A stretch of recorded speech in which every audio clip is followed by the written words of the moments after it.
TNA Victory Road 2007. Baby, the Impact Zone is rocking for the match of champions. Everybody, every title in the company on the line in one match. And you may be asking yourself, hardest part of the ring, wouldn't that make the rest of the card kind of lackluster? Well, yeah, but there is a lot of good stuff. There's a really fun Ultimate X match with some of the craziest spots I've ever seen in my life. The New Age Outlaws are here. The Bashams are here for whatever reason. Why are they still here? AJ Styles, Tomko, Abyss, Black Rain, everybody that you love to watch and listen to and tickle on the cheek. They're all here. You know who else is here? You. So come on in. Take a listen to the Apron Bump Podcast. It's the hardest. Talk around and disregard it. Strip you off the ground, show you what heart is. Standing strong and proud, nothing can knock this. Let's get started. Hola, amigos. Como estás, everybody? Como estás? Que tal? Que tal? So, I'm sorry. I've just returned from Spain, so I'm a little more cultured than last time I was here. My apologies. I forget. Not everybody speaks the language of Aldo Montoya. Anyways, still waiting for my book. Welcome to the Apron Bump Podcast. I am your host, the hardest part of the ring. And we got a little TNA to talk about, everybody. Victory Road 07. Not that one. Not the Jeff Hardy one. But it is still a doozy. It's still TNA, and it is in its most raw form. The good, the bad, the ugly. All of it's here. All of the characters and the colors and the ridiculous booking decisions. They're all here. It's just this episode's brimming with it, man. I mean, I briefly mentioned it in the cold open, but we got this show is headlined by the Match of Champions. What's the Match of Champions hardest part of the ring? Well, let me tell you. It is the TNA World Champion teaming with the TNA X Division Champion to take on the TNA Tag Team Champions in a tag team match. And it's winner take all. Well, not winner take all, actually, because that would be too easy. It's not winner take all, but you can win other people's titles depending on who you pin. It's all weird. It's all wacky. We'll get into it because there's a lot of weird decisions made with how they went about it. But like I said, we'll get into it. Speaking of weird, we got a Ultimate X gauntlet match because having an Ultimate X match is just too simple, I guess. Things like that. Like I said, Bashams and VKM, we're still continuing this bullshit feud with Christy Hemme, and we're introducing new characters to it. Like, I don't know, man.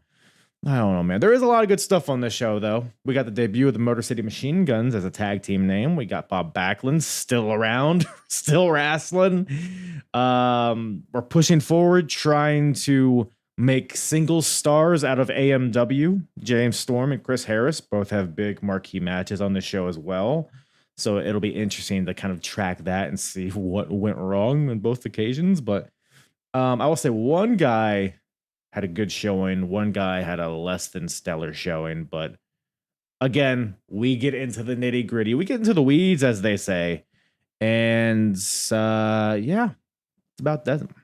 I think we should get into it. But first, before we get into it, let me give a big old juicy shout out to my thick Italian sausage, Frank, from the Last Minute Wrestling Podcast, returning to the show.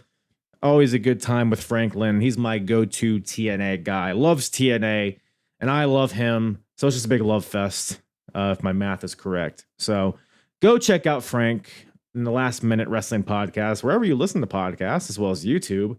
It's on a bit of a hiatus right now, but a lot of this stuff is very evergreen. There's a lot of great interviews from people all over the wrestling industry. He's a great host. So even though maybe he hasn't dropped an episode in a while, it's definitely worth checking out because he's a very entertaining guy, a very handsome fella. So go check it out and follow him on all the social medias. I'll put all of his information in the description for you to check him out. He's a great follow on social media. While you're following people, follow me at Apron Bump on all the social medias as well. TikTok, Instagram. I'm on Blue Sky. I'm not in the habit of using it yet. I'm still skeptical if it's even going to continue to be a thing. But yeah, X, Twitter, all that shit. You know the deal. You know where to find me. Join the Discord. Also, season 2 of the Predictions League is about to end here at the end of the year. So you got an opportunity to hop on, and there's prizes abound for the winner. So you're gonna want to be a part of that. But also join the Discord if you want to talk current wrestling, retro wrestling, or just whatever tickles your pickle. Play some Black Ops 6 with me if you want. I don't know. We talk it all there. So join the Discord. That's also in the description below. Before we get into the episode, I just want to remind you that I cover it all, baby. Promotions big and small, all across the world, across 4 different decades. But if you tuned in here and you're like, by golly, I would like to hear about the history of TNA. Maybe you were a fan of TNA and you want to relive the nostalgia. Maybe you don't know a lot about TNA and you'd like to hear about it. Well, go to the link in the description is one option, but you can also go to apronbump.com, go to the episodes tab and select TNA, and that'll bring you to all of the TNA shows that I've covered chronologically, starting from Victory Road 2004, chronologically throughout the years where we're at now, Victory Road 2007.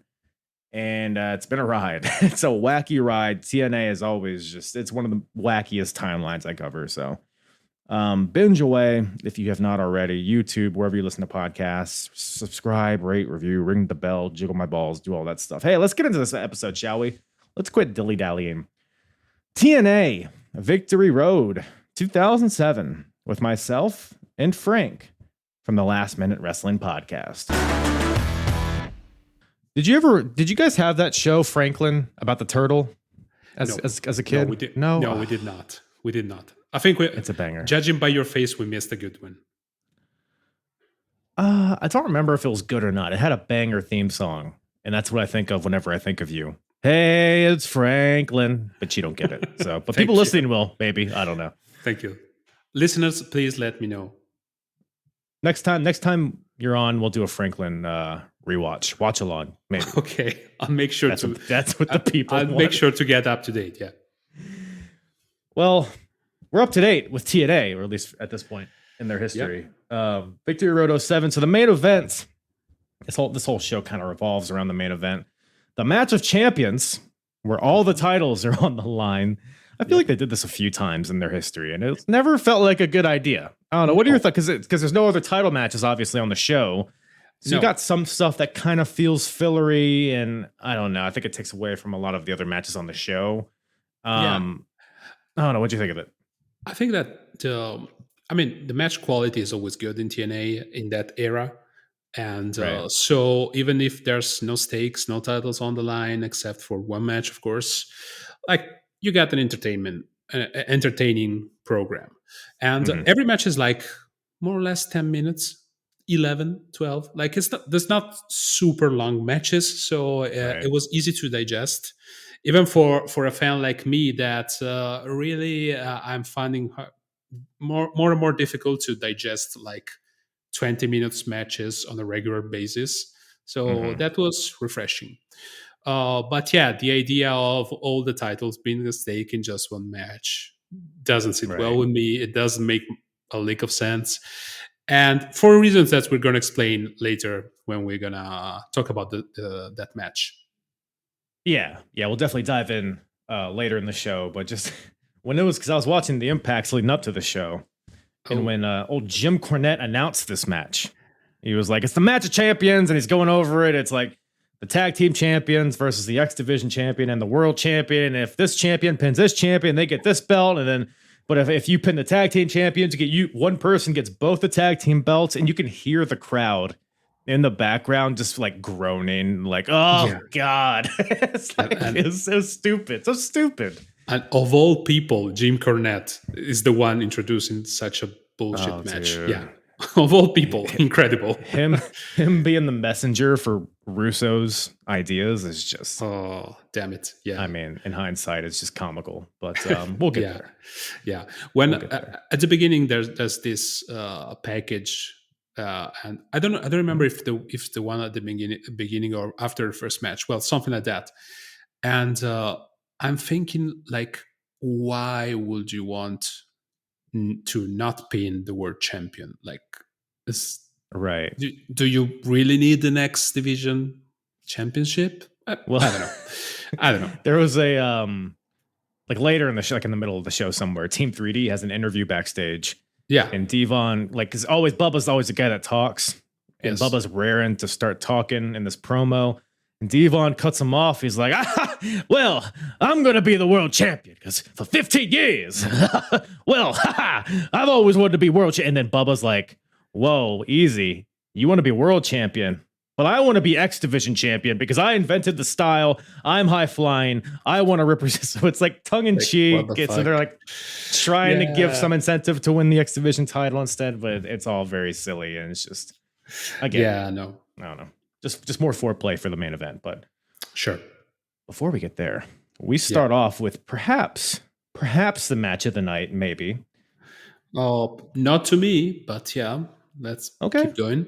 We'll put a pin in that. Okay. Ultimate X. Well, fuck, dude. Ultimate X gauntlet match. Just hats on hats on hats. It's just so for no reason. Just put the guys in the match and let them fucking go for the X. But no. It's like the TNA meme. You can't just have the match. You have to have a battle royal to see who gets in the match, which is what this is. So it's 10 guys. It starts out basically like a Royal Rumble. It starts out with 2 guys. And then every 2 minutes or something, maybe 1 minute, another guy comes out and you eliminate people by throwing them over the top rope. And whoever is left in the match when everybody has entered, now the Ultimate X match starts, which at that point, I think it was like 7 or so people in the match, but yeah. Weird setup. What do you think about the over the top battle royal precursor to this? That was weird and it was difficult to understand. Like I was like, okay, so I get it. You want to give a payday to more people, probably. Puma? Exactly. And I don't think this is the first time that in our reviews that we've done of TNA that I saw that guy. Like I was like, oh yeah, that dude. I think I already saw him once at least.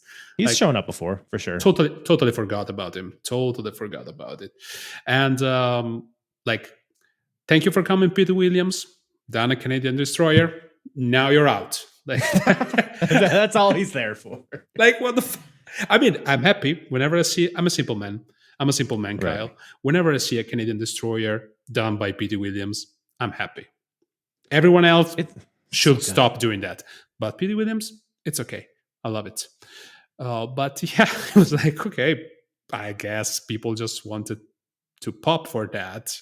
And they did. Look, the Canadian Destroyer in 07 was a deadly move. It was a match ender. It was. It absolutely was. Beautiful maneuver, so inventive. But yeah, probably he was the master of it. Yeah, and that was all we needed in that particular match. I mean, to be happy.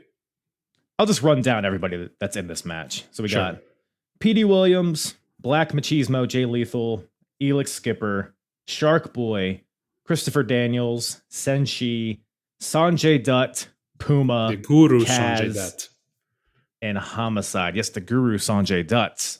We'll see more of him later in the show. But so the match gets underway. Jay Lethal and Christopher Daniels start out the match. And then, one by one, people come in. Not too many things of note in the Battle Royal section of this. So you just mentioned the PD gets in, Canadian Destroyer, and then eliminates Puma after he hits it on him. And then Homicide eliminates PD right afterwards. Sure. And I made note of Elix Skipper coming out there because he hadn't been on TNA TV in like 8 months at this point. Oh, I didn't Diamonds know that. in the Rough. Diamonds in the Rough. You remember that little faction with absolutely don't. No. David Young and Simon Diamond. You don't remember this faction? Sorry. No. But you. The one that I remember, I cannot say at this very moment because, I don't want to spoil anything that's coming up later. Yes. Well, I thought it was weird that Elix was randomly thrown into this, but it all made sense, like you said, at the end of this. Shark Boy gets in there. Elix eliminates Shark Boy, and then he eliminates Sanjay Dutt. So he's actually, doing some damage here. Yeah. Elix, even though he hasn't been around in a while. And then Senshi is the last guy to come out, and then the match starts. Any other things of note from the Battle Royal section of this, I guess? I like that Frankie Kazarian, is firmly in his Antonio Banderas phase at that point in time. Yeah. Nice. Yeah. I've always liked the similarity. And and I love the fact that after all these years, he's still in TNA now. I mean, he went to AEW, we know ROH, but now he's again in TNA. That's cool. That's a cool thing. Like big nostalgia pop from old Franklin Mandolini here. Yeah, absolutely. Either skipper didn't jump off of everything, but he almost busted one of his nuts, like falling from the side apron. I don't know if you caught that. Busted one of his nuts. Just one. Which one? Left or right? The left one, because it was on the right side of the screen. Like he was trying to climb the structure, like not really climbing. And somebody, I don't know, I don't remember who, like bumped into him. And he fell like for a shoot. And he really landed on the apron with just one nut. I could tell it was just one. It was painful to watch. And of course, I'm the only one in the world who noticed that. No, I mean, I'm glad. That's why you're here. You noticed the nuances. Yeah, absolutely. Picking up. Elix is edgy because obviously the spot everybody knows him for, walking the cage. Of course. Incredible spot. But it seems like every other thing he's ever done in his career has been a botchy or clumsy. So it's like, God, thank God that was the one that he hit, because if you would have fucked that up, that would have been. Yeah, and after that, he tried many times to do something similar and never, ever, was able to. Doing it like in his entrance, like he would get into the ring. Yeah. And then he'd like walk on the top rope and moonsault in, but he'd like botch that even. So it's like, I don't know, man. But they're trying something with him, I guess. But we should note, actually, by the way, that I think this is the first Ultimate X where they didn't have the cables. Yeah, so it's not the cables. Yeah, with the structure, with the metal structure. Yeah, the Elevation X truss. If anybody knows what that is, that's basically what this is. Yeah, foreshadowing here. Well, this is after Elevation, the first Elevation X, I guess. Oh, sorry. But it's interesting. It's interesting because that Elevation X match, Rhino and AJ Styles, it was like so tense. It was like so dangerous. It's like, who's gonna plummet to their death in this match? Yeah. But in this match, people are just climbing the X, which is the same height, and they're just falling left and right, and it's like, oh well, he fell. He's right back up now. It was kind of weird how the context of the match just makes it so different, but and I don't know if you notice. Speaking about various similarities and people looking like other people, Christopher Daniels here was really looking like a 2024 Simon Miller. Oh, you know what? Wow, that's a good call, actually. Yeah, with the beard and everything. And is Simon Miller an angel? Is he one of his apostles or whatever? Maybe. Probably a fallen angel. Well, maybe he's not fallen. Maybe he's a risen angel. Yeah. Come on, somebody write this down. Are we taking notes? On this? Are we taking notes? I don't know, but somebody let Simon know, or Johnny Sins. Right. Either of the two is fine. Johnny Sins. Yeah, they're all in the same family, I think. Yeah, they're all in the same family. Daniels, Johnny Sins, and Simon Miller. But do they all have the same penis? Is the question. Probably not. I don't know. To be honest, again, we need to note that. Bartholomew, note that down. We got to research this later. But anyways, speaking of penises, everybody's climbing to the top of this truss, and they're monkey bars in their cross trying to get the X. Which, by the way, this is for the number one contendership to the X Division title. So there is some stakes to this, I guess, even though there's no title. Yeah. People are falling left and right, getting pulled down from the truss. But then at some point, Daniels is climbing across. He has his feet hung up in the truss. So he's pulling his feet up so nobody can grab his feet, which sounds smart. But then Black Machismo climbs behind him, kicks him in the back. So now Daniels loses grip with his hands. So now Daniels is just hanging upside down, yeah. Which is super dangerous, but geez. Yeah, damn it. And fucking Kaz off the top rope with a cutter onto Daniels from an upside down position as he's hanging down from the thing, catches him in the middle of the ring, hits him with a cutter. I mean, insane. Absolutely popped for that crazy diamond cutter.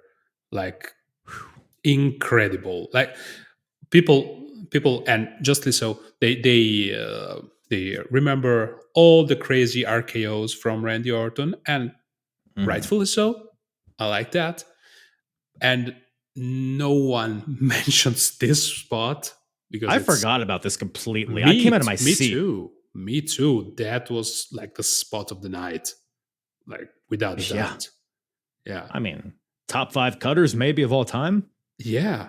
And nobody Gotta be. ever brings this up. So Yeah. yeah. So we may have found somewhat of a hidden gem, my friend.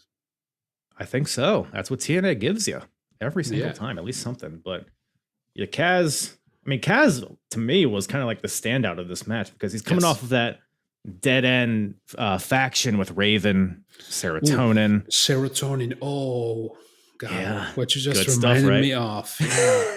Oh God. With, And it was also that guy, the friend of Matardi. I was like, Shanna Moore. Was he in Serotonin as well? Or am I if he making this was, up? it's not yet. I mean, he Okay. was in TNA at some point. It feels like he would fit in. So that makes sense to me.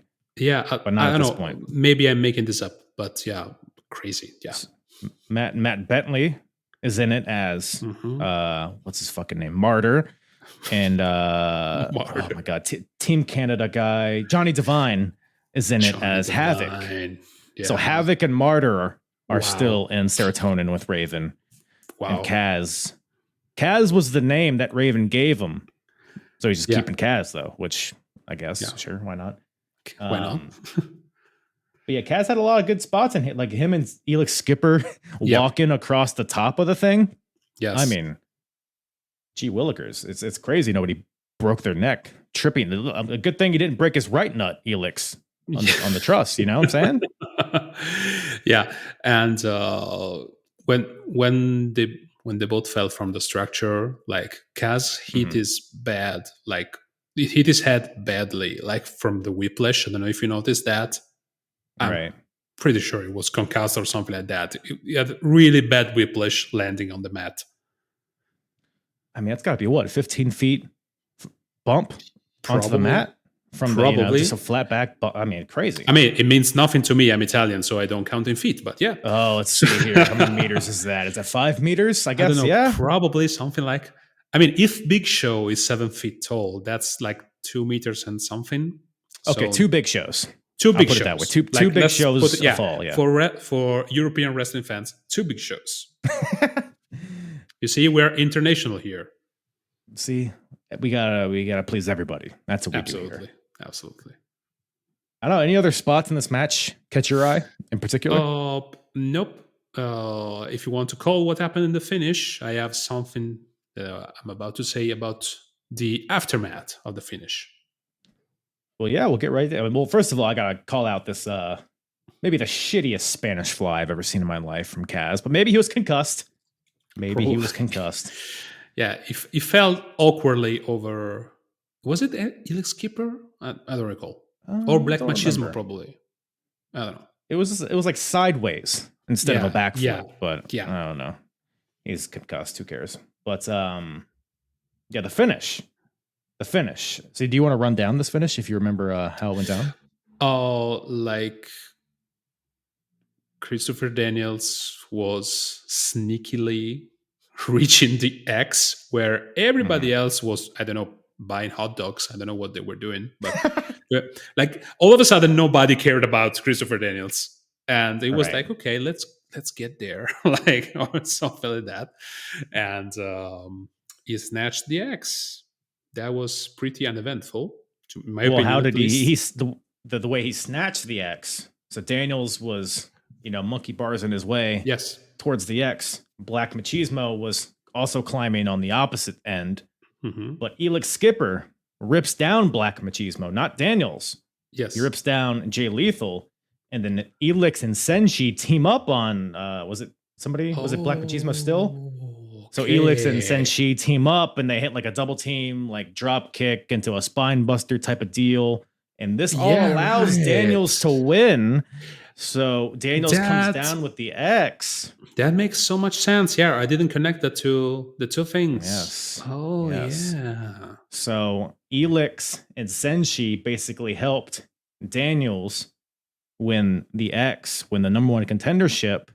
And anybody that knows their TNA history knows that this is one of the most what do you call them? Biggest factions. Beloved factions in the early days of TNA. Triple X, not the Vin Diesel movie, but the wrestling faction. Yep, Elix, Daniels, and Senshi, who have apparently reunited here because all of them have an X in their name. That's why they went for Triple X. Right, like Elix. Right. Okay, we got 1X. Senshi, Loki, Caval. None of his name. Well. Maybe, yeah. You know what? I think I got it. I think he likes to trim his pube with an X. And also, Christopher Daniels, he kind of have an X mark on his face, probably to sign to the Young Bucks the eye that they have to blow up like 15 years in the future. Oh, that's long-term storytelling right there. That's really long-term storytelling. But it was an X as well. So we got 3 X's. I didn't get the connection that's why they weren't buying hot dogs. They were helping Christopher Daniels to snatch. They were buying into Daniels' hot dog, aka Johnny Sins. Maybe that's where the Triple X is. We found it. I think we found it. They crossed their penises as a sign of reciprocate esteem. Okay, I missed that part. But I'll rewatch the tape and we'll get back to it. But no, the moment he landed, it was very weird. It gave me like a very weird interracial gay vibe. It was like it was there. Like I don't know if that was on purpose, but they shot his face between the 2 crotches of the other 2 guys, and he stood there forever. It was really weird. Maybe it's just me. I have a 12-year-old sense of humor, probably. Right. No, you're right. But was it? Why didn't he stand up a little bit earlier, or just have another shot? That was very weird. Like his face between 2 crotches. Like so. Triple X, man. I mean, we're not hating. Like love is love, but right. Okay. Unless it's interracial, which. No, none of that, right? Right, Frank? No. That's even more interesting. Yeah. So that's your kink. That's of course one of many. But they have another kink, which is we're gonna just take a little moment to talk about that. I have something that I need to take off of my chest, my friend Kyle. Oh no. Which is since I'm Italian, right? Like for shoot, not American Italian, like Italian from Italy. So that's a real accent, huh? Oh, damn. Yep, that's a real accent. Kingston situation? Nope. And do you know from which language Italian comes from? I don't think I do, no. Latin. So whenever you're talking about Latin as an ethnicity, I want to be referred to as an OG Latin. So that's like to circle back to your talk about interracial stuff. So now you're talking with an OG Latin. Okay. So are you a member of Latin American Exchange? Not yet, but not yet. OG Latin American Exchange probably. Latin European Exchange, LEX. So it's Conan, Homicide, Hernandez, and Frank. You're saying. Yeah, probably. I could see that. Yeah, I will fit in. Totally. I think so. Well, anyways. Okay. Anyway, let's go back to.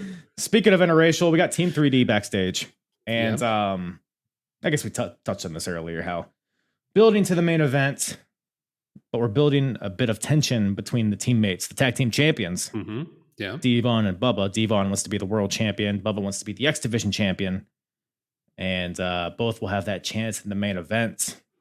Mm-hmm. But it seems like this is all not to, spoil the main events, but maybe this was premeditated mind games from the Dudleys, do you think? Yeah. Very subtle. Very subtle. I Some thought maybe tension is boiling there. Oh, I'm tense. I'm boiling. Oh. You get it. You know what? When you're going to watch the footage from the second camera that I have here underneath the table, you're going to... The Frank Mandolini ball cam? Yep. It's just for our Patreons. So Right. So subscribe. Subscribe. Yeah. Also create the Patreon for me, if you don't mind. Thanks. But that might have me boiled, but it has me boiled over. Yeah. It's the Basham brothers. Oh. Mm-hmm. I wasn't ready for that. Honestly, I wasn't ready for a lot of things that happened in this match. But the Basham brothers and what a terrible this match name took is. A lot out of me. What the fucking name is? Damaja. What? Damaja. Damage. What? Like Basham and Damaja. It's like Damager, I guess, but cool.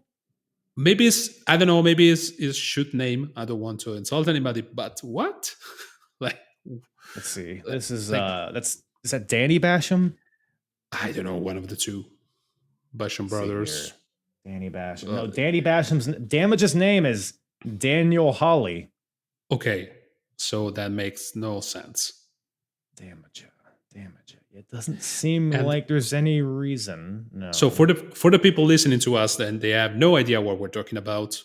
The match here is Voodoo King Mafia. Remember that, which is BG James and Kip James, known for current wrestling product watcher as Daddy S. Is it Daddy S? Right? Okay, perfect. Correct. Roxy Laveau, whomever she may be. And they faced Basham and Damage, or whatever.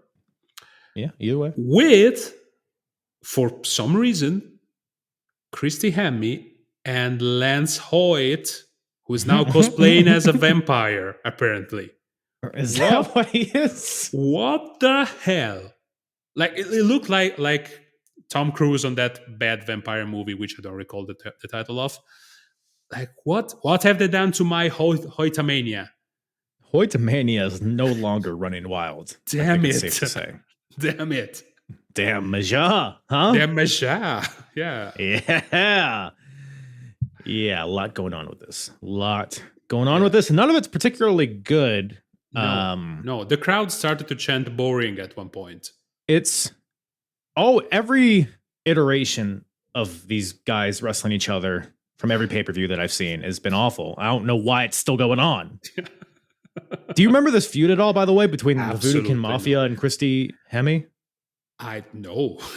No. Well, let me tell you. Let me give you the cliff notes here. Yeah. So VKM, of course, they got together. It was like they were calling out Vince McMahon and DX. Yeah, and that fizzled out. VKM, Vince Kennedy McMahon. Right. Yeah. It's clever. It's very clever. Now explain to me what a keen is. Voodoo King yeah, I don't really know. I think it's just 3 words. It was just, okay, that sounds kind of cool. Let's throw that. Yeah. Voodoo, okay. Mafia, okay. But what's Keen? K-I-N. Kin. People in the comment section, let us know, please. Yeah, let me out. Call in if you know. But yeah, so Voodoo King Mafia. So that whole thing with the WWE fizzled. So now it's like, oh, what do we do? Well, Christy Hemme comes out for no reason. I forget which pay-per-view this was, but she comes out and she's like, women deserve better. There's no women wrestling, which is a valid point. But then she goes on to be like, you guys are out here disrespecting women and we deserve better. And then Daddy Ass is like, oh, you can suck on this. And he points to his dick, which is pretty much word for word what happens. And then it's just more like respecting women. Misogyny. But it's like Christy Hemme's supposed to be the heel here, and VKM we're supposed to cheer for them for whatever reason. Which even in 2007, it's like, what are you guys doing that makes you likable? Nothing. But then, so Hemi, obviously, she can't fight the two of them by herself. So Yeah. she recruits various tag teams to try to take down VKM. One of them was the Heartthrobs from WWE. I don't know if you're Antonio and Romeo. Oh, God. Yeah. Very short lived. I think they had like one match and then they were out of here. And there might have been like one other team. I don't As remember. opposed to the 7 matches they had in WWE. Yes. Yes. Very, yeah. Legendary run. Legendary run. Legendary. Yeah. But then Hemi stumbles upon the Basham brothers, now known as Basham and Damaja, and they got a win over VKM at some point. Actually, no, there was one point where they took out BG backstage, so it was a handicap match against Kip James. They beat Kip, and then VKM. There's a rematch, and I don't even remember who won that match. And now we have another match for reasons again. Which, like, why? It's none of this is good. The crowd's not responding to it well. The rest, you could see that it's not good. Nobody's getting over. It's like, why are we continuing to do this? It's so frustrating. Now we interject Lance Hoyt into the equation because I think it was Slammiversary. Yeah. After VKM versus Basham's, Lance Hoyt, who was a friend of VKM, turns on them and aligns with Basham's and Hemi, and then now Lance Hoyt and Hemi are like a romantic couple. They're like making out during this match. Yeah, it turns on VKM because of the power of pussy, I guess. I guess I will. Yeah, I mean, he would rather have sex with Christy Hemi than Road Dogg or Billy Gunn, which is valid. And Lance Hoyt, vampire, I guess. He's like if there was like a porn version of Twilight. Yes. And he's like he's like a porn vampire. You know what I mean? Yeah, like but a secondary character, not one of the main ones. Right. Yeah. Right. Yeah, but he's like the henchman to the main villain kind of deal. Yeah. Yeah. Yeah. Or whatever Triple H did in Blade Trinity. Right. That same role, more or less. Yeah. And then, as if we need more goddamn bells and whistles to this, VKM introduced a new member, a female member, to combat Christy Hemi, because they needed help, I guess. Yeah. Roxy Laveau from New Orleans, Louisiana. They continue to remind us that she's from New Orleans. Yeah. Because voodoo. Okay. Like, and I felt bad for her. The voodoo queen? They even remarked, I know nothing about her, but they even remarked on commentary many times, oh, that's her debut in TNA. Like, can you imagine in 2024 if you debut a character that does whatever she did during the entrance? Gyrates. Like, people will shit on her, both literally and figuratively, like for months. Like, Twitter will never stop talking about that. Like, oh God, poor girl. Like, that was a terrible way to be introduced. Yeah, and like to your point, I was interested. Like, I didn't recognize her when she came out, so I looked her up, and it's not like she was a former WWE wrestler or anything. It's just Roxy. Yeah, I mean, I think she would actually go on to have like a somewhat successful career in TNA. Yes, as Roxy. Yes. I like vaguely remember the name. I can't tell you any of her matches or whatever the hell she does, but. Me neither. Yeah, pretty underwhelming debut here. The crowd didn't respond at all to it. No. And the fact that Jack Sparrow was culturally relevant at that time clearly was a mistake. Little piratey. I think they were going for zombie. Like, TNA wanted her to be like a zombie voodoo, like whatever the hell, but she just looked like a pirate, to your point. So yeah, I think there are even like pirate chants from the crowd in between the "this is boring" chants. So yeah, I don't know. Match itself, I don't have a lot to say about it. What do you think about it? Oh no, less than stellar. Very boring, actually. Hands down, the worst match on the card, in my opinion. Probably, yeah. I mean, it was Basham's kind of just doing heel tag team things in a very bland manner. At the end, Lance Hoyt interferes with a chair boot to Kip James while the ref is distracted. But BG comes back and with a chair shot to Damaja, and Kip pins him for the win. Even the finish is boring and kind of clunky. So, and afterwards, she did the Dominator, like Roxy did. Yes, Roxy. Sorry, she is Roxy. Did a Dominator to Christy Hemme, which is Bobby Lashley's move. At the time, it was the finisher of Bobby Lashley. Good call. That's a good call. It was pretty good Dominator, though. Yeah. No hater for that. Yeah. So, I mean, 1 star out of 75 because of that. I mean, that Dominator is the best part of this whole thing, which is, I don't know. Not a very stellar introduction of Roxy Laveau, but I think she would recover. I don't know how long BG James is there. It can't be too much longer because I know Kip James becomes cute Kip at some point with the beautiful people. So I don't know. We'll see.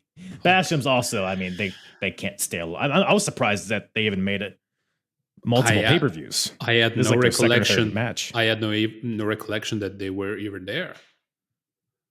Well, I'm glad to reignite that memory for you. Thank you, Franklin. You're welcome. You're welcome. But maybe my favorite aspect of the show was Kurt Angle. Oh, and all these backstage segments. So entertaining. He's so fucking good. Yeah, he's so good. I mean, to catch people up, Kurt Angle, first ever TNA World Champion, won the match at Slammiversary the previous month to win the title. And also, I think the next week or 2 weeks after that, went to New Japan Pro Wrestling and made Brock Lesnar tap out to win the IWGP World Champion. So he is a double World Champion at this point. He's carrying around both belts. Which, I don't know if you know, that's technically not being recognized as a title, the lineage of the IWGP Championship. Really? Because at that time Inoki was created the IGF, Inoki Genome Federation, but he did that with the IWGP title with Brock Lesnar. So technically that wasn't recognized as a world championship win.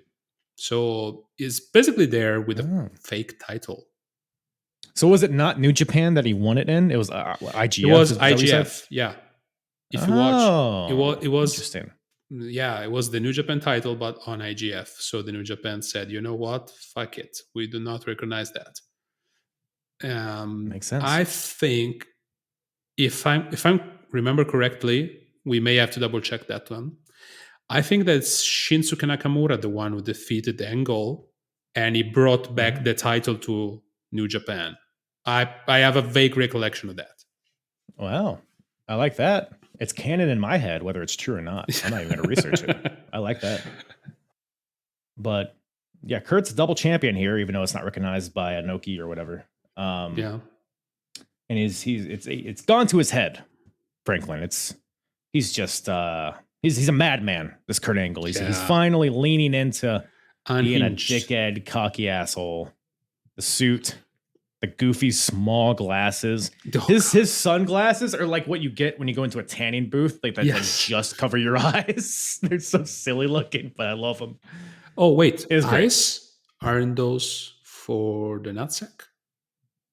Eyes? Oh, I've been tanning very wrongly my whole life. Okay. Are your balls that separated where sunglasses cover both of them? It depends. It depends how big the sunglasses are.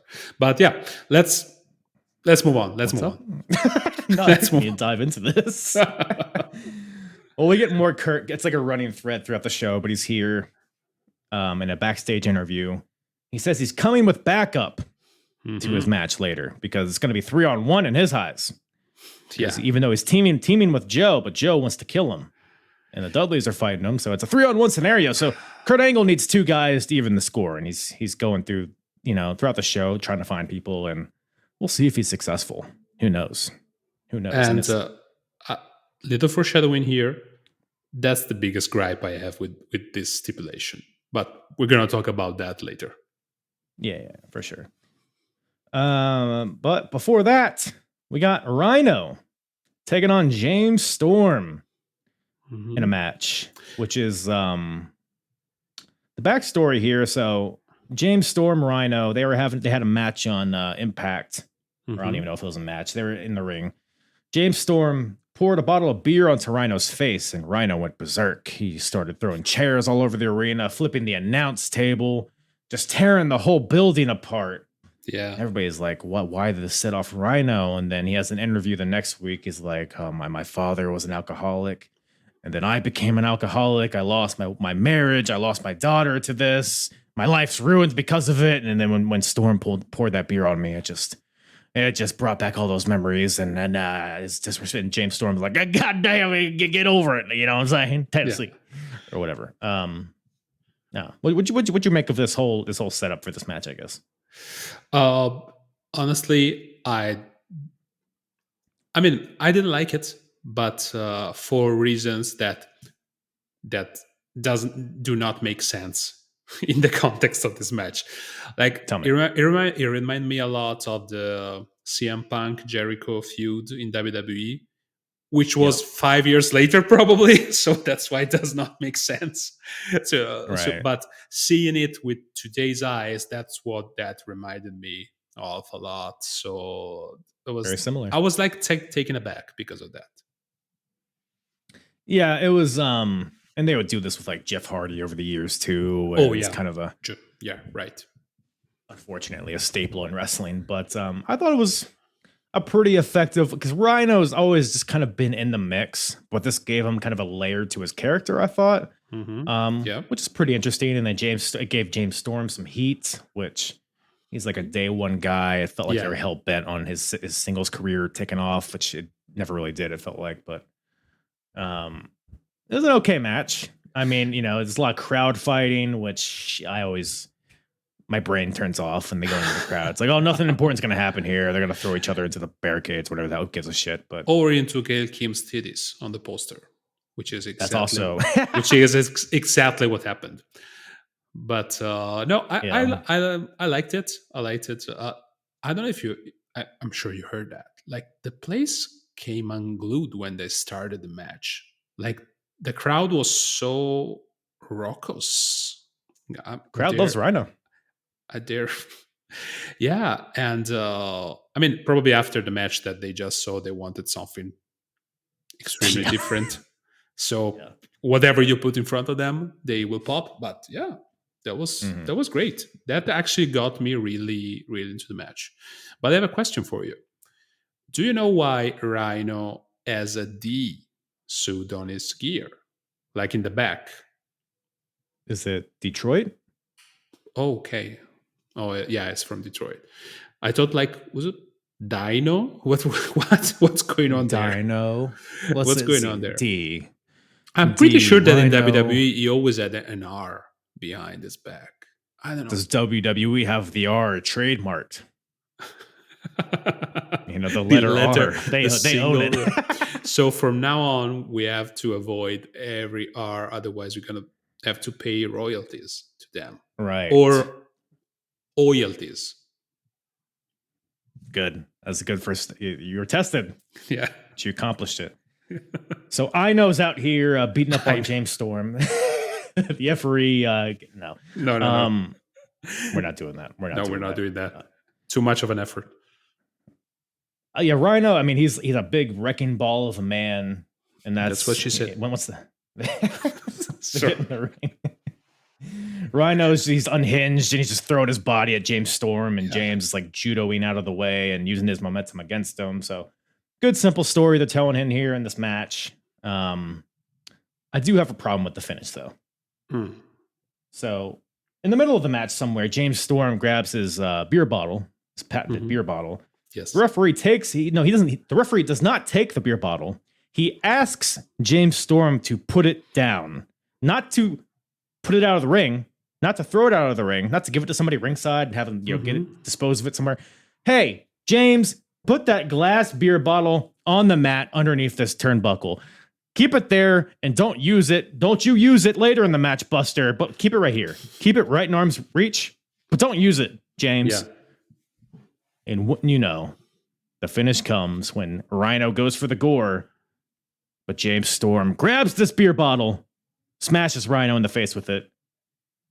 The ref is distracted for some reason. I don't remember why, but then James Storm gets the win from this beer bottle, and pretty brutal aftermath. But yeah, the match is, well, I don't know. That's pretty solid, I guess. It was the passion of Rhino, now with Polaroids and beer. I like that. Yeah, I like that. weird combination, but some people like it. And after, by the way, Jackie Moore, who is with James Storm, she was kicked out in the beginning of the match, but now she's back after the match with some rope. She comes out with rope, and they hog tie Rhino to the ropes in the ring, and some brutal chair shots from James Storm to Rhino, like right in the fucking face, unprotected chair shots to the face, which always hard to watch, but yeah. And Jackie, by the way, we are like 1 month removed from Benoit. Oh my god, yeah. So yeah, like take it easy. That's good. Yeah. Jeez, yeah. But Jackie also has a pony keg full of beer out with her, and they just because why not keg of beer? Because who doesn't have just a little keg of beer with them? You know, if you have to beat up somebody, that's what you do. But playing into Rhino's, aversion to alcohol, and they tie him up and pour beer into his mouth with more chair shots, even after all this beer, just for no reason after the fact, just he's right in the face, not even the top of the head, just the face of Rhino. It was just brutal beatdowns. That was hard to watch. Yeah. Hard to watch. I guess that was the idea, though. So I guess it was effective. But yeah, in hindsight, a little rough. Yeah, they really, really wanted to push James Storm as this new heel, top heel in the federation. Absolutely. Yeah, like I mentioned, he's like a foundation guy of TNA, day one guy. So I guess they have a sweet spot for him and his tag team partner, which we'll touch on a little later. So, but neither of which ended up being very successful. We'll touch on that more later, I guess. But after that, salute. Gracias. So sorry, I'm back from Spain, everybody. I speak a little Spanish. I'm a little cultured. Oh yeah, absolutely. Hello, siento. Wow. You really, really honed your craft. Sí. That's what she said. Right. Yeah. I learned a lot from Carbonaria. La Carboneria. Carboneria. That's what I said. That's exactly what I said. That's exactly what you said. Yeah. Okay. Nice. But I know you were like, you're watching the show. You're like, this is all right, but it could use a little bit more Bob Backlund. Absolutely. Yeah. Because what else do you need in 2007? Bob Backlund. Bob Backlund and Jerry Lynn versus the debuting Motor City Machine Guns. Yeah. You have to establish the future WWE Tag Champs. And what you do, you put them against one of the longest reigning WWE champion of all times. Again, very smart. I'm sure that's what they thought. I'm sure that's exactly what they thought. Yeah, they were like, these word guys, for word. They're going to be on top of the tag team world here in about 20 years or so. So yeah, but I don't know, man. The Bob Backlund versus the Motor City Machine Guns is just a hilarious styles clash. The fact that they exist in the same era is hilarious, much less having matches against each other. Yeah. It was fun. I mean, what did you... I suppose that was not a regular tag team like Backlund and Jerry Lynn. I think it was really thrown together. So no, yeah. Weren't there any other two guys for the debut of the Motor City Machine Guns? On the face of the earth. Bob Backlund had been feuding with Shelley and Sabin for quite some time now. At Slammiversary, it was Bob Backlund versus Alex Shelley, just in a one-on-one match. Sure. But I guess Jerry Lynn is here to even the odds, I guess. And it's just kind of a generation battle. You got the old guys versus the young guys. If you think of Bob Backlund, his successor, much like Lex Luger was supposed to be the successor to Hulk Hogan in the WWF, the successor to Bob Backlund, it's Jerry Lynn, of course. Right. Everybody, they're always synonymous with each other, Jerry Lynn and Bob Backlund. You can't really name one without naming the other one. So exactly. If you say Jerry Lynn, nobody will say Rob Van Dam. No, they will say Bob Backlund, of course. The same, within the same sphere of, I get you. I get it. Well, they're here, and they have Jerry Lynn and Bob Backlund's interview before the match. I don't know if you had that. They hate video games. They hate profanity. That's pretty much the gist. Honestly, I skipped over that one, but now I'm regretting No. my decision. You gotta go back and watch. It's just so like, who gives a shit? Shut up, you old geezers. Oh, wow, fantastic. But on the other side of the coin, you have the Motor City Machine Guns, who are currently aligned with Kevin Nash, also from the Motor City. Of course. And it seems to me, which I wasn't familiar with this, but I think Kevin Nash created this, the little hand gesture. Oh, was he? Oh, I think it was like a joke, because Kevin Nash is very tongue in cheek at this point. Yes, He's like an X Division ambassador or whatever the hell, and yes, he's brought these guys together. He's like, "You guys, you know where you're from." He points to his hand, and now all three of them are doing it. It's funny to see the first draft of the Motor City Machine Guns, which is the first time that they're referenced as that team name. But they have like the goofy like gear. It's like matching gear, but it's not quite what it's supposed to be. And they got the goofy poses, the three-way pose with all of them. It's like, I don't know. What did you think of this version of the Motor City, the guns here? Actually, I did not know that was the debut. I remember at the time seeing their debut. So like my brain just did not connect the two things. Right. I guess that for TNA for that era, they were like light years ahead, and you could feel that, but no, they weren't like as polished as a tag team, Right, as they are now, of course, after almost 20 years. And but with the weirdness that this match was, I think it was a good debut, and they were highlighted quite well. Mm-hmm. Yeah, I mean their chemistry is already there between these guys. I mean the running poetry and motion drop kick, the combination offense. Like one guy had a European uppercut in the corner, or Shelley did, and then Saban hits a haluva kick, and then they're doing all these double teams and double drop kicks. Like everything's super smooth already, even in this early iteration. Some of the character work is, because as of right now, they're just like the shitty little kids, basically the cocky young guys. That's the extent of their character, but they're entertaining, I guess, both from character perspective and in ring. So it's no shock they would be as successful as they are. Yeah, and just one thing about the match I want to say was like towards the finish, we have Backlund like doing like a double arm suplex of sort, and he basically threw Shelley, I think it was Shelley, onto his tag partner on Jerry Lynn, which collapsed after receiving another human being. I don't know what the fuck was going on there. And then Kevin Nash just entered the frame and said, okay, let's lay the worst big boot ever. He had one move to do, and he's just, oh, God. That was fantastic. That was my favorite part of the match, by the way. Yeah, Kevin Nash lumbers in there, shitty big boot. Was it Jerry Lynn or Backlund? Probably Jerry Lynn. Yeah, that sounds right. He's more disposable. I think Jerry Lynn. I don't know. And then the Machine Guns hit their like a double enziguri combo move, and that gets them the win.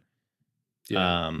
So honestly, it's very silly, this match, but it wasn't bad. It was mostly, Bob Backlund didn't have a lot of ring time here, other than the beginning. There was one spot in the beginning I did like from when he had Saban and a full Nelson. No, Saban had him in a full Nelson.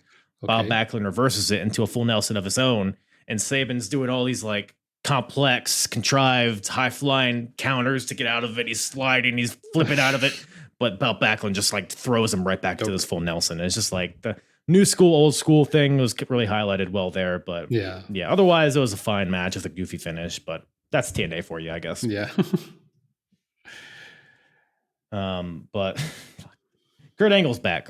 Yes, he's backstage. Yes, he is. Still looking for some backup for the match in the main event. And where do you look for backup? in the men's bathroom, which I the think bathroom, we've yeah. talked about segments in the bathroom before I think we in did. TNA. I think we did, yeah. Sting's bat found in a stall or something, his jacket, Yeah, some of those yeah, lines. yeah. There's a lot going It's a on in theme. TNA's bathrooms. Like A lot going on. like more so than the NXT parking lot. So yeah. Damn, that's a good call. That's a good call. What's You more see, dangerous? you see how it switched back and forth in time with such ease. Seamless. You're such a pro. That's what happens when you're a PWI journalist. You should learn, Kyle. I'm trying. I'm trying to soak it all in. Yeah. Trying to soak it all in. Suck it all in. Let me. Speaking of sucking it all in, Kurt Angle goes into the bathroom. Yep. And he finds Black Machismo, Ooh, Jay Lethal in there. My question: what was Jay doing in the bathroom? He had his hat off and he was just doing the ooh yeah, like the finger, and he's like spinning around. Like what was he doing in there? I mean, dude, we are all wrestling fans. Like, haven't you rehearsed your entrance at 3 a.m. with your wife looking at you and thinking, what the fuck did I just marry? So he's practicing his entrance in the mirror. That's what you're telling me. Probably. That makes sense. That makes sense to me. Probably. Not to your wife. She won't understand. She's not going to understand. Nope. But Kurt Angle, he finds Jay Lethal in there and he's like, hey, Jay, you want to be my backup in this match later on? And Lethal's like, let me think, no. Oh, fuck. I don't know how he does that. Yeah, me either. So he tells him no. And then Kurt's like, well, you know what, Jay? Hey, look, let me convince you. You want to be a world champion, Jay?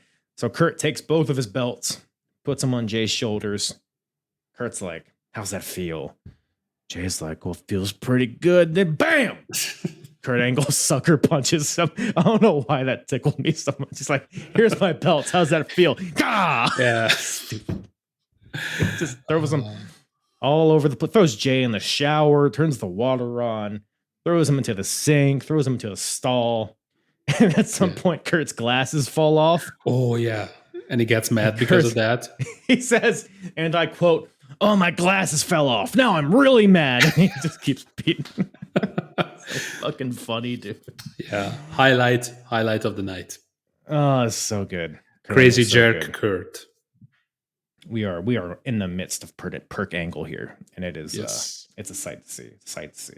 Yes. But what is not a sight to see is this next match. Really? We got Robert Roode and Miss Brooks taking on Eric Young and Gail Kim. Actually, this match actually wasn't that bad.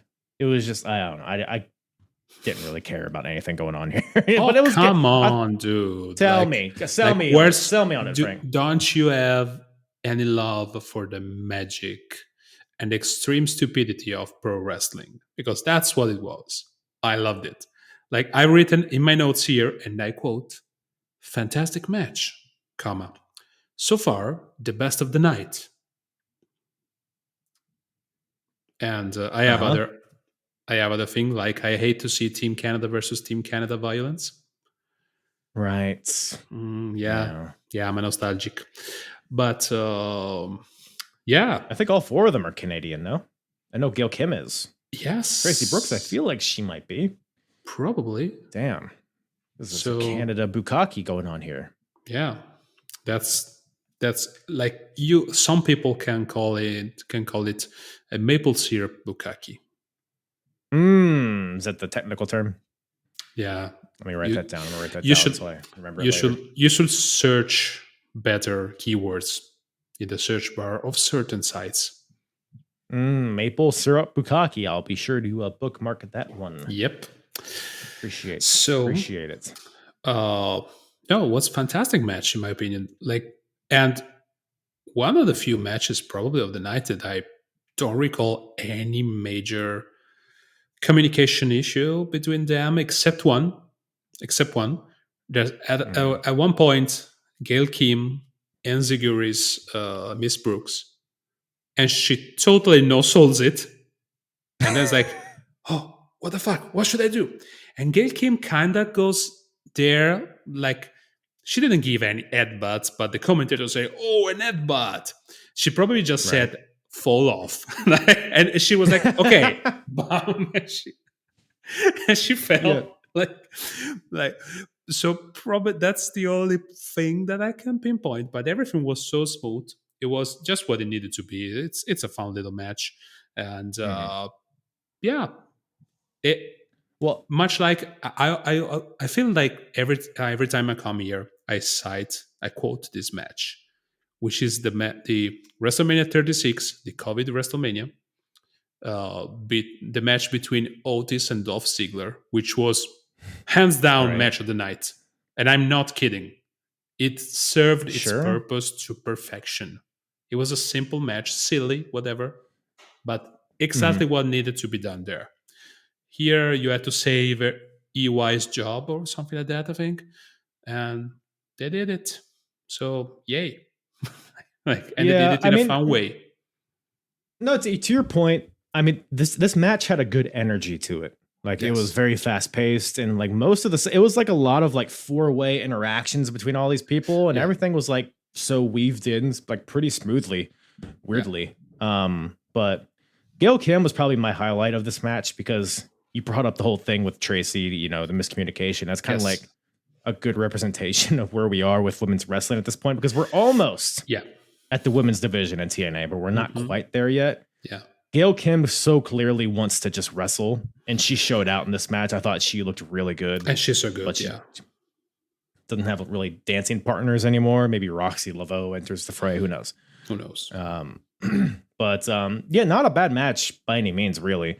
Is the story? It's just like, because Eric Young fought for his job at Slammiversary against Robert Roode. He ended up winning that match. And this match, I think, it's just a grudge match. Eric has recruited Gail Kim to even the odds, and it's a fun, silly match, I guess is the best way to put it. You have, but we also, so the finish comes. Robert Roode and Tracy have a little miscommunication. I believe Roode hits like an elbow drop on the Miss Brooks, and then Eric Young drop kicks Bobby Roode out of the ring, and Gail Kim pins Brooks for the win as a result of Robert Roode and his elbow. But then after the match, Robert Roode blames Tracy for the loss, and he shoves her. Then Eric Young sees this. He doesn't care for this, so he gets back in the ring, and he pulls down Robert Roode's trunks, exposing his buttocks to the crowd. As you do. Embarrassing him on his way out. Yes, of course. So. As you do. Like, I'm sure you've been into a fair share of fights in your life, Kyle. You seem like a very fighty guy, and Thanks. and of course I've done the same. So that's what you do, basically. Brawling 101, pull down the pants and expose the butts. Both the butts, expose them. Both, expose them. Both people. Normally, both people. Here we just saw one butt, so I stand corrected. Yeah, I guess that is actually probably a good way to kind of quell the hostility. You know, you're getting ready to fight somebody, and then you pull down their pants and maybe kiss them a little bit. I don't know. Let's see. I'll try that in my next fight. There are movies that start like this, actually. Right. We've all seen those. But that's a whole different podcast. Documentaries, mostly. Yeah. Right. Those watching on the Patreon. Yes. Understand. Yes. You know what I'm saying? Wink, wink, nudge, nudge. Well, Kurt's back. Yeah. Kurt Angle's backstage. Well, actually, first it's Christian and his coalition. Yeah. Backstage in their locker room, prepping for their matches later in the show. Kurt Angle enters their locker room, and Kurt goes to Christian. He's like, "Hey, can I borrow your guys?" That being Tomko and AJ Styles. Well, let me borrow them for the night. And Christian's like, "What the fuck? No." And then they leave, basically. And then Sanjay Dutt enters the locker room. I guess he was hiding in a locker or something. I don't know. I'm not going to question it. That's again your highlight of the evening. This is the Guru, Sanjay Dutt, of course. I mean, of course. What Kurt is about to do to the Guru. He says, cool. Sanjay gets in. He's obviously the Guru. He's about peace and love. Sanjay's going on about how he wants unity between everybody. But he also wants donations to the Ebola fund. Yeah, What for was the this about? kids in Kenya, he says. What the Mm. fuck? That was a very real thing back then. I think it still is. Right. But that was, I think we were like in the midst of an Ebola break at the time. And I Mm. was like, what the fuck? It's like in February 2020, you say, oh yeah, during this very silly wrestling program, let's raise some funds for the COVID kids that are dying. Like, what? Like, okay. He just Okay. wants peace and love, Sanjay. Okay. He's trying to help. But Yeah. Kurt doesn't respond to this well No. because he tells Sanjay he doesn't like Sanjay's smile. Yeah. He yells at Sanjay, "Stop smiling! Stop smiling!" And Sanjay's like, "I can't. I love you, Kurt. I can't. I love you." Keep saying that. And then Kurt Angle, Your he's impression like of Sanjay Dutt is very spot on, by the way. Sanjay's holding this, what do you call it? A symbol? A symbol, yeah, symbol. And which I guess is for collecting the donations. And then Kurt's like, Yes. "Oh, yeah, sure. Hey, can I hold this symbol for a second?" Which is like a red flag. Of course. If you're fighting with somebody and they ask to hold the thing that you're holding, it's never going to end up well for you. Of course. So, but Sanji's a big dumb idiot. So he hands Kurt the symbol, and then Kurt is like, "Oh, it's a nice little symbol." Bam! Bashes Sanjay in the head with it, rams him into the lockers. He's like punching Sanjay, Yeah. but he's like saying stuff. It's like every word is a punch. It's like, "I'm not gonna donate, you stupid bastard."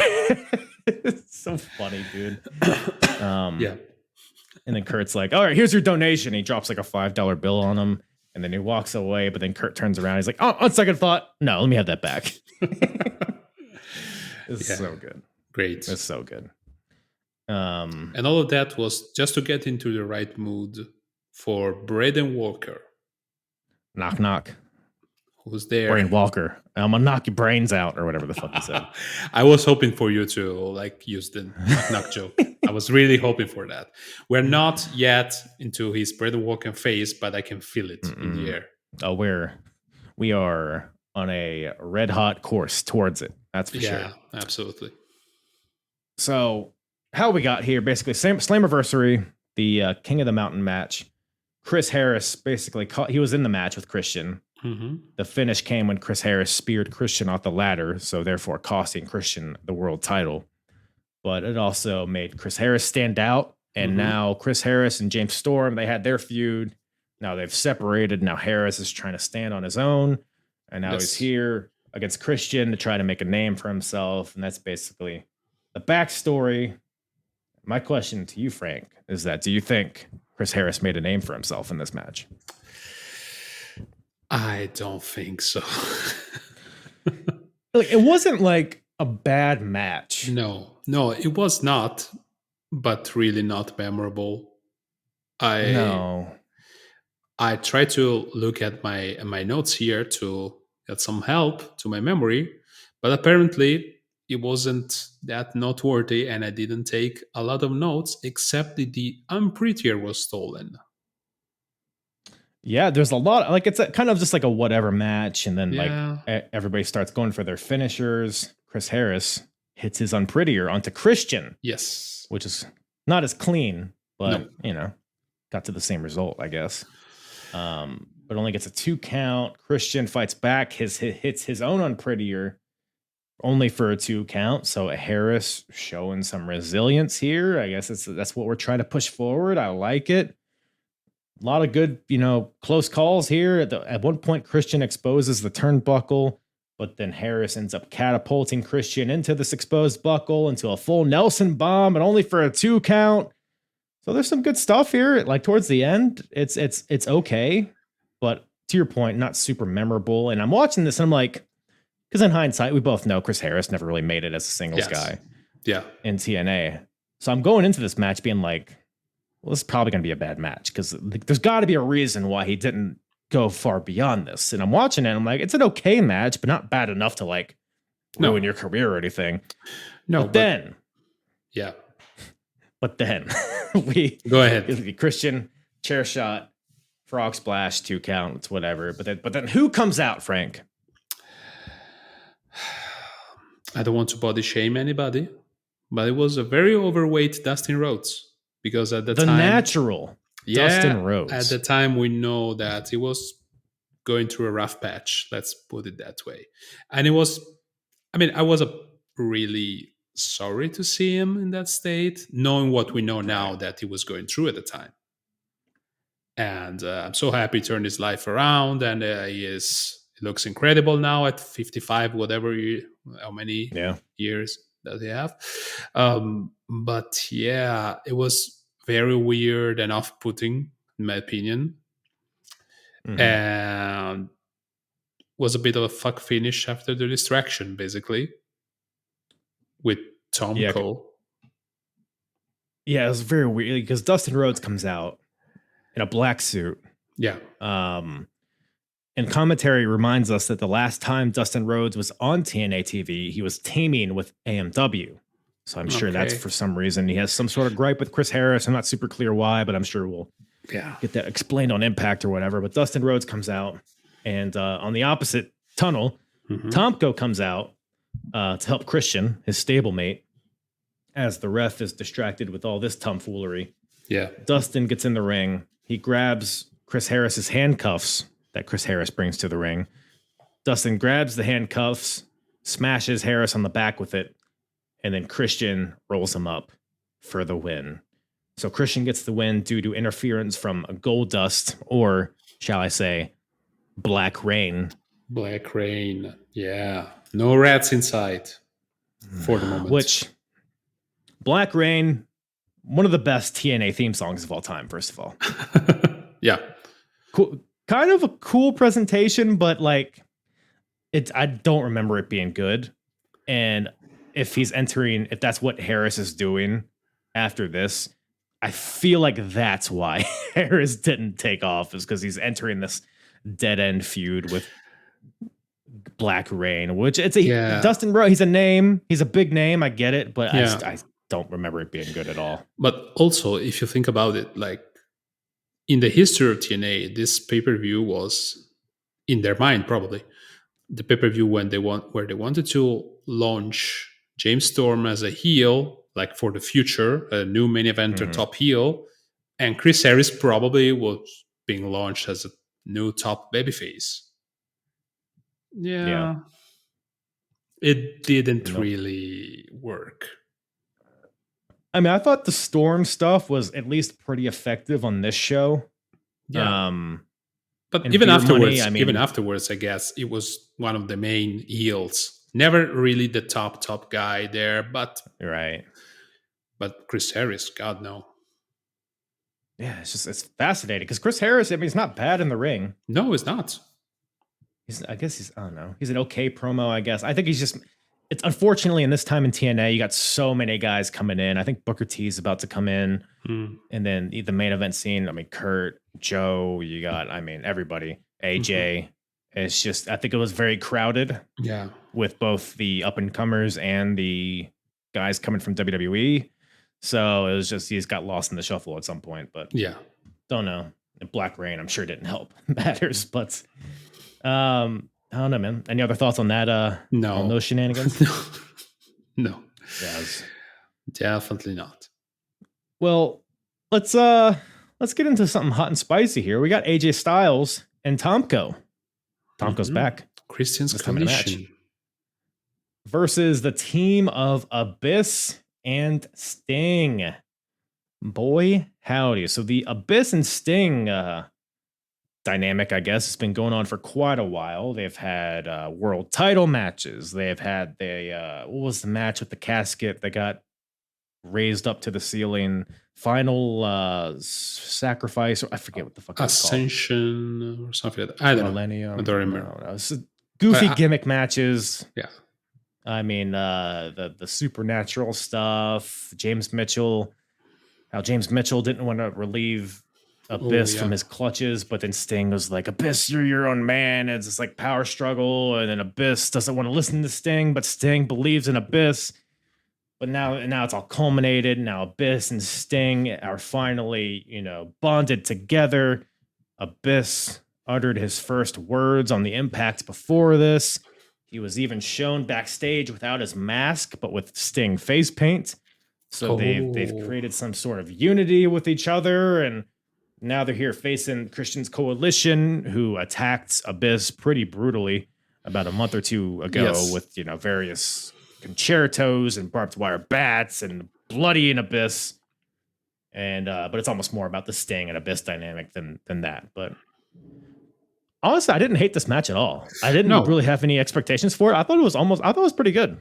No, me neither. What do you think about There was my only pick, like the bone of contention I have with this match, is there's at a certain point there's an obvious cooperation between Abyss and AJ Styles.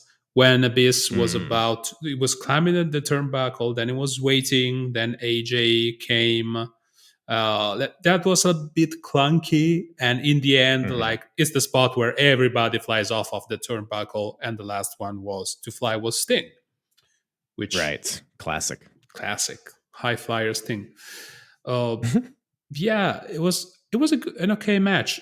Really felt like a filler because of this pay-per-view, as we mentioned earlier. Like when you don't have title matches, you gotta create something for like the top guys that don't have to challenge for their titles.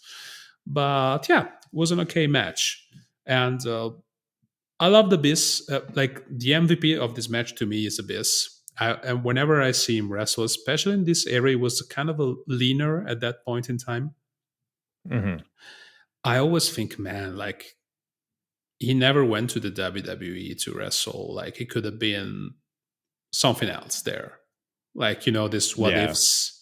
I think if there's one TNA guy from that time, other than AJ Styles, of course, that could have really done good things in WWE, probably was Abyss. Especially like in this time period with like in WWE, you got Undertaker, who's like in his prime at this point physically. Yeah. Even Kane is still, pretty good shape. I mean, he still has a world title reign in him. So that whole dynamic would have been awesome. Think about like Abyss versus Rey Mysterio or something like that. Even with smaller guys of that era, that would be very good. Well, but, I'm glad you bring that up because Abyss and AJ Styles, whenever they have matches against each other, they're always awesome. And that was probably the highlight to me from this match was anytime they had interactions. Yeah. Great chemistry. So Abyss versus like a Rey Mysterio or like a Shawn Michaels even. Yeah. Would have been awesome. Yeah. Would have been awesome. Absolutely. Where do we stand on Tomko? Is he good? In my notes, I have whatever happened to Tomko. So that's Didn't he get fat at some point? So basically, when he was the lackey of Christian in WWE, right? Then when Christian left, like, did he leave as well at the same time?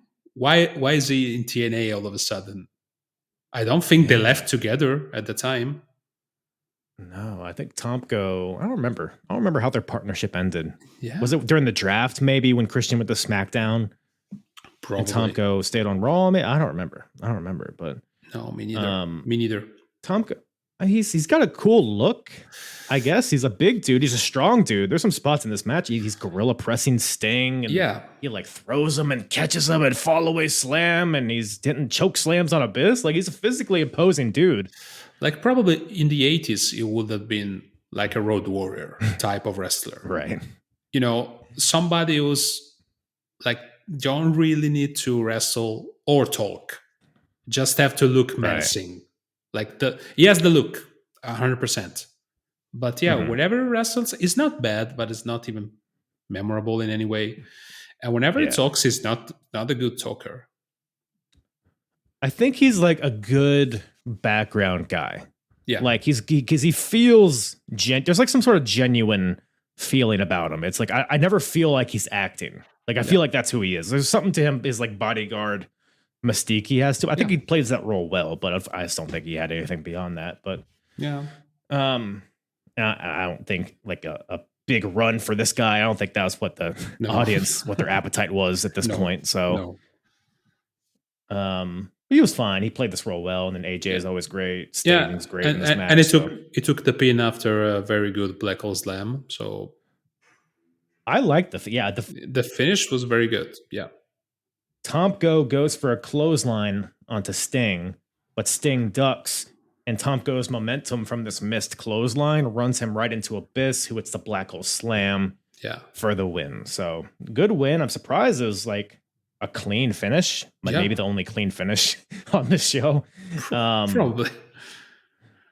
I thought we were going to get some James Mitchell tomfoolery to play into the match itself, but that wasn't until after the match. Yeah. Where James Mitchell comes out. We've already seen vignettes on Impact about how Judas Macias is coming, otherwise known as I remember that. What was his name? Mil Muertes. Mil Muertes. For any Lucha Underground fans out there.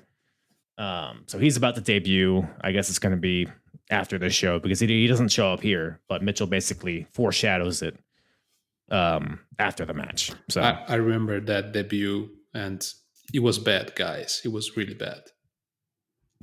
I don't remember a lot. I kind of remember what he looked like. I don't remember a lot about like what he actually did, and I'm looking forward to this car crash because isn't this like where Relic comes into? Yeah, after a while, Relic comes as well. But I don't know if you've heard. I mean, yeah. I don't know if you've heard, Frank. Yeah. Is there any secret that I should know about that name? No, I think it's just a name. I don't think there's anything to it. Nothing spelled backwards for sure. I think it's just a name. No, Relic. Yeah, rolls out of the tongue. Yeah. Okay. Yeah. So speaking of rolling off of the tongue, what's up?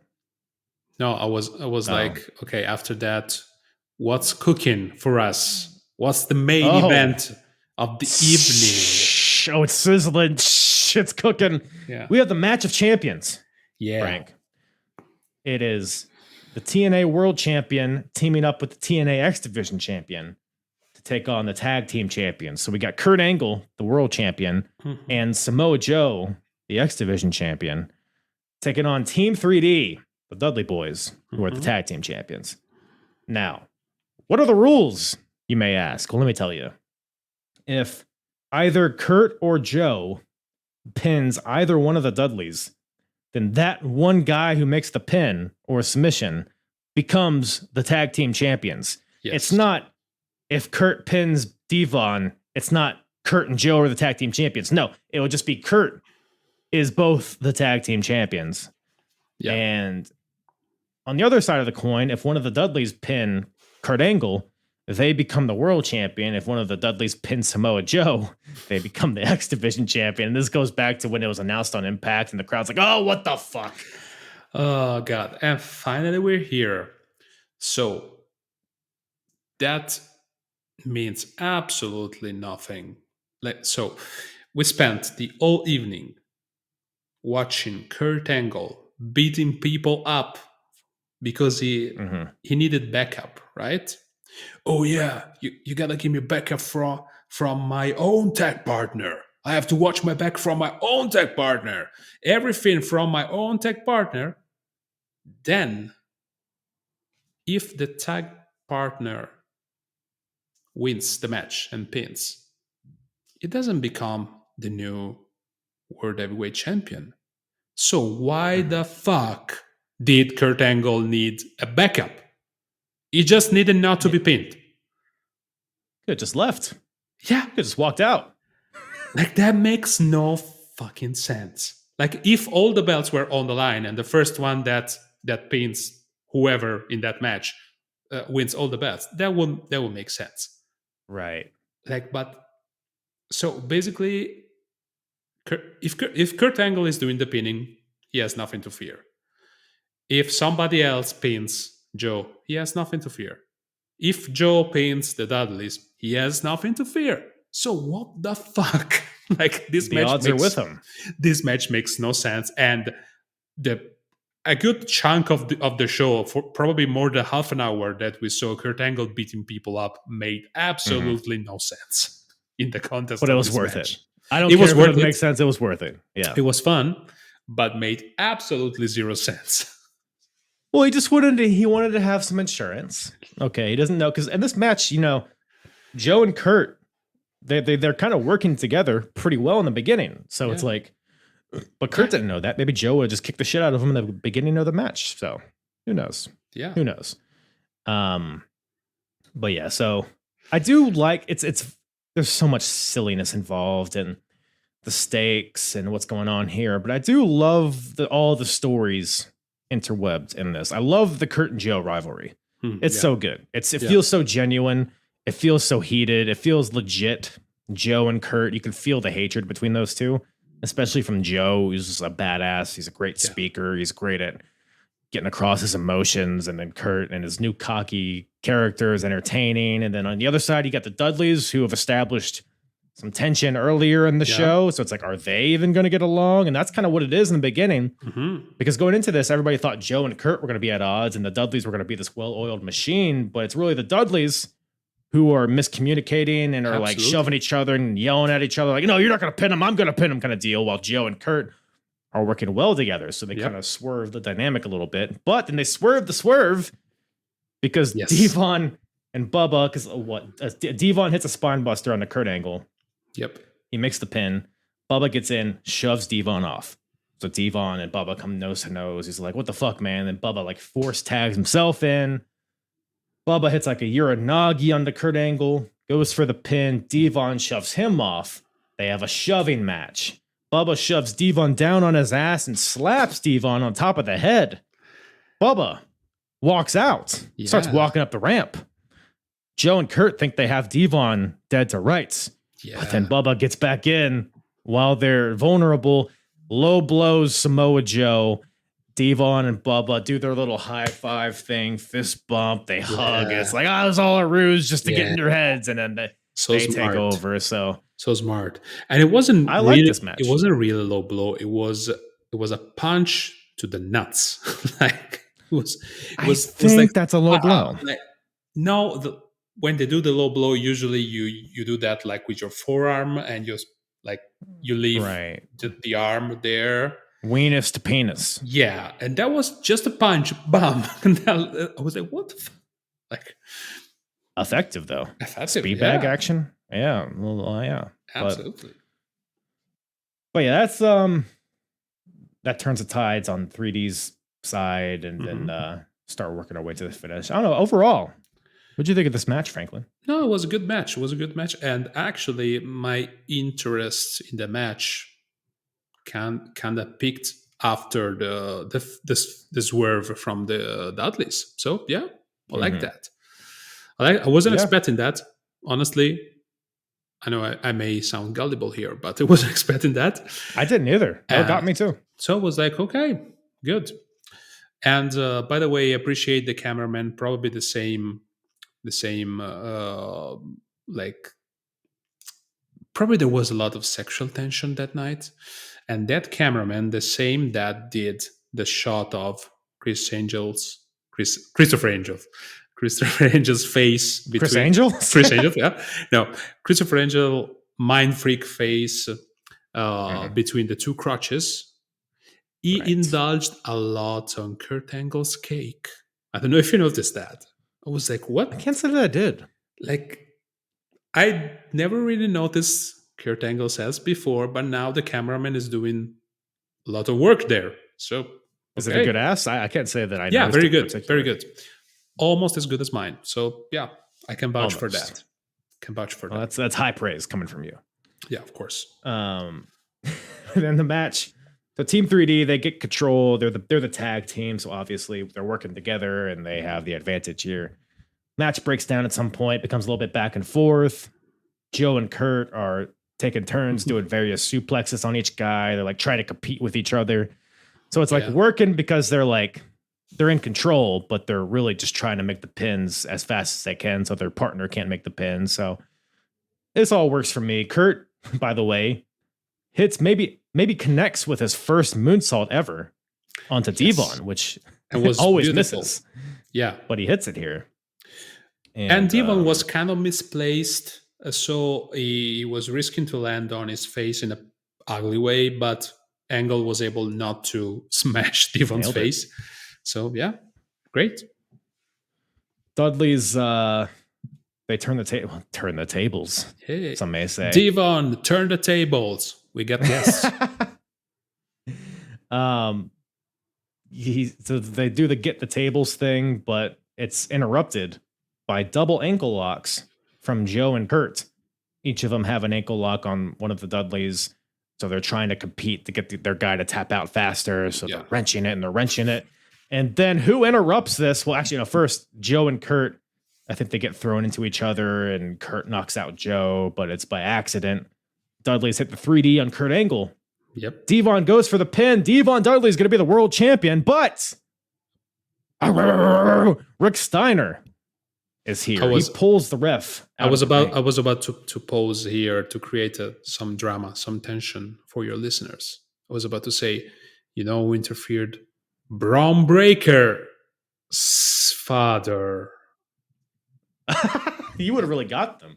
Braun Breaker is probably 3 years old at this point. Something like that. If not 3, 8, like top. 2007. That's what? 17 How old years is Braun ago. Breaker now? He can't be that old. He's probably like 20. Something like that. I'm gonna guess 25. Let's see here, Braun. So if you're probably more right. So according to my old man maths, if you're 25 now, it means that in 2007 you probably haven't even been born, something like that. So he's 27. So it rhymes with 2007. That's a clue. Right. So he's 10. He's 10 at this point. So he could have gotten in there. And he already had the beard. Okay. Probably. But no, we'll just have to settle for his dad. Rick Steiner is here. Rick Breaker pulls the ref. And Rick Steiner and Devon Dudley start brawling on the outside of the ring. But inside the ring, Bubba Dudley turns around. And who's there, Frank? Scott Steiner with a lead pipe. Comically big lead pipe from Scott Steiner, who I guess is recovered from his throat injury in Puerto Rico. Yeah. And so the Dudleys and the Steiners have unfinished business because they were supposed to have a match at Slammiversary, but Scott was injured, so they couldn't. But now we're going to do it. And what even happens at the finish here? Oh, I lost my... I don't remember. No, there is like multiple... I got it, yeah. Yeah, multiple angle slam attempts or something like that. So Angle goes for an angle slam onto Bubba, who just got hit with a lead pipe. Yeah. But as he has Bubba up, Joe with a chop block, which takes out Angle, but also Angle still hits the angle slam. Joe pins Bubba for the win. Samoa Joe is your new tag team champions, while also still the X Division champions. He's a triple champion, Frank. But he's the tag team champion, he's the X Division champion, and he's the tag team champion. So, yeah, absolutely. That works. But honestly, if you were Samoa Joe, what was your motivation to do that? To be the tag team champions. Like, I want the big one. I'm already feuding with Kurt Angle. Why should I be the tag team champions? So that Kurt cannot be the tag team champions. So I was pretty pissed after that, because this is in the moment that I realized that he was not gonna be a world champ. It wasn't for all the belts, because I didn't pay attention before during the explanation. That was the moment I was like, fuck this match and fuck and fuck everything leading up to that. That did not make sense. So I think I could be wrong. This could be further down the line, but I think him and Kurt have like a winners take all match at some point. Yes. So we still got that on deck. We're just, working our way there slowly but surely.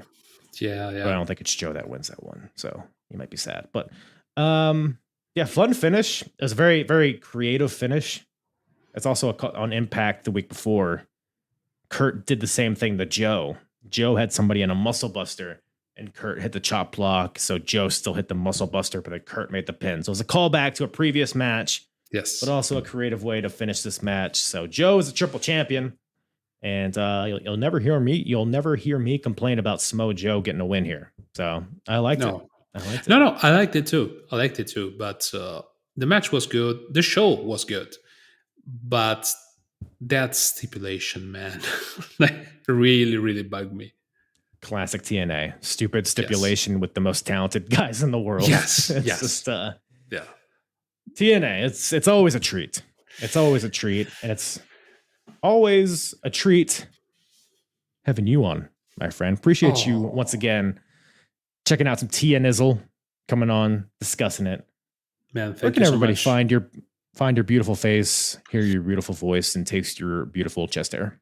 So my beautiful face mostly can be found on LinkedIn lately. That's very sad to say. That's very sad to close on that very professional note.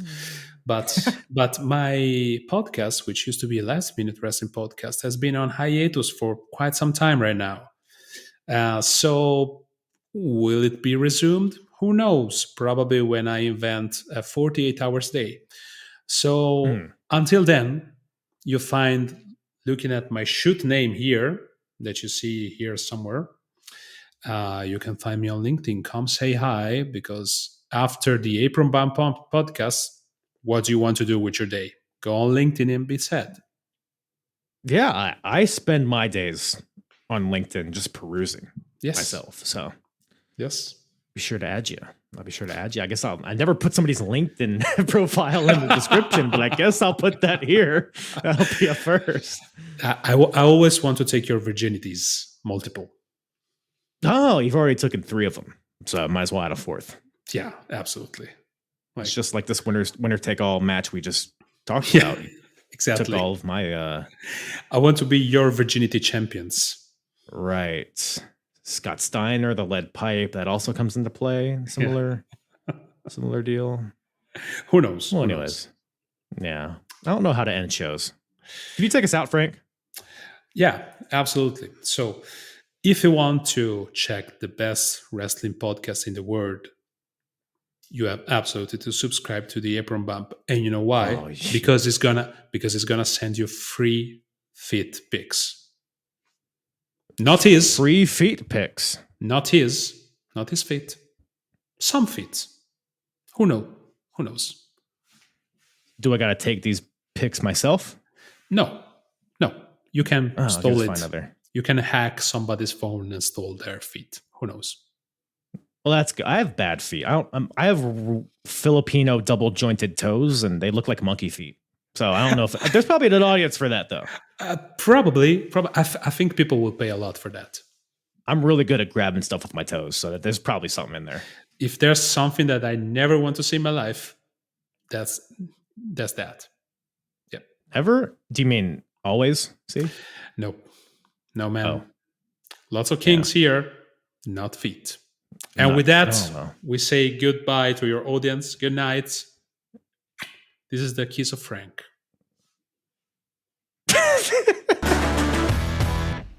Once again, thank you to Frank the Tank from the Last Minute Wrestling Podcast for joining me on this episode. Always a good time with my boy Franklin. Check out the Last Minute Wrestling Podcast wherever you listen to podcasts, as well as YouTube. Follow him on all the social medias. All of this will be in the description below. Follow me as well. Join the Discord. Check out my YouTube videos. There's YouTube videos on my YouTube that are not part of the podcast. So there's unique content there, as well as my TikTok, Instagram, do all that stuff. I'm about done. I think we've done it all, huh? Appreciate you guys tuning in. Love you. Mwah. Have a happy, is there a holiday coming up? I'm bad at wishing people holidays. I guess, it's the last one before Christmas. Oh, shit. Next week, my bump day will be on Christmas. Or should I say Christmas will be on bump day? So, I don't know. Don't know if I'll drop an episode, actually. We'll see. We'll figure it out. Make sure you follow me on all the social medias to stay abreast of that. And with that, have a happy holidays. Have a happy, whatever holiday you celebrate this time of year. Happy New Year. Happy Groundhog's Day. When is that? That soon? No, I think we passed it. Is that the summer? I don't know. Do we still do groundhogs? I feel like I haven't heard about Groundhog Day in a while. It used to be a big deal. Like, oh, the gopher or the groundhog, his shadow is below him, so now he's got to blow the president or whatever the rule is. Anyways, I don't know why I'm still talking. Let's just end the show, shall we? Appreciate you guys. Love you. Mwah. I'm hard. Yeah. It's the hardest. Talk around and disregard it. Strip you off the ground, show you what heart is. Standing strong and proud, nothing can knock it. Let's get it started. It's the hardest. Talk around and disregard it. Strip you off the ground, show you what heart is. Standing strong and proud, nothing can knock it.